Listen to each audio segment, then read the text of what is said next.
നമ്മൾ ഈ ചുവരുണ്ടെങ്കിലേ ചിത്രം എഴുതാൻ പറ്റുള്ളൂ എന്നൊരു പഴഞ്ചൊല്ല് കേട്ടിട്ടില്ലേ? യഥാർത്ഥത്തിൽ അത് ജീവിതത്തിൽ അനുഭവിച്ച ഒരാളാണ് ലോകം ഇന്ന് വാഴ്ത്തുന്ന ചിത്രകാരനും ശില്പിയും ഒക്കെയായിരുന്ന റാഫേൽ. ഒരിക്കൽ റാഫേലെ വഴിയിലൂടെ നടന്നു പോകുമ്പോൾ ഒരമ്മ തൻ്റെ കുഞ്ഞിനെ താലോലിക്കുകയായിരുന്നു. തൊട്ടടുത്ത് അതിൻ്റെ മൂത്ത കുട്ടി നിൽപ്പുണ്ട്. റാഫേലിനെ അതൊന്ന് ചിത്രത്തിലേക്ക് പകർത്തണമെന്ന് തോന്നി. പക്ഷേ ക്യാൻവാസ് വേണ്ടേ, അത് വാങ്ങാൻ കാശുമില്ല. അങ്ങനെ ഒടുവിൽ റാഫേൽ ഒരു വൈൻ ഗ്ലാസ് കണ്ടുപിടിച്ചു. അതിൽ ഈ ചിത്രം പകർത്തി.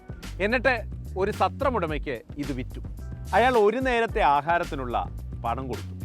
അതുമായി റാഫേൽ പോന്നു. ഇറ്റലിയിലെ ഒരു ഗ്രാമത്തിൽ കൊടും ദാരിദ്ര്യത്തിലേക്കാണ് റാഫേൽ പിറന്നു വീണത്. 8-ാം വയസ്സിൽ അവൻ്റെ അമ്മ നഷ്ടപ്പെട്ടു. ഈ ഏകാന്തതയെ അവൻ മറികടന്നത് അവൻ്റേതായ സ്വപ്നങ്ങളും കഠിനാധ്വാനവും കൊണ്ടാണ്.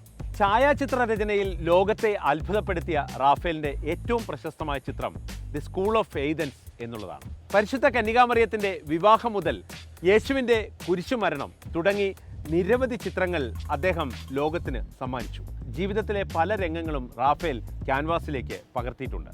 5 നൂറ്റാണ്ടുകൾക്കിപ്പുറവും റാഫേൽ എന്ന ചിത്രകാരൻ ഓർമ്മിക്കപ്പെടുന്നത് ഈ വ്യത്യസ്തമായ സൗന്ദര്യബോധം കൊണ്ടുകൂടിയാണ്.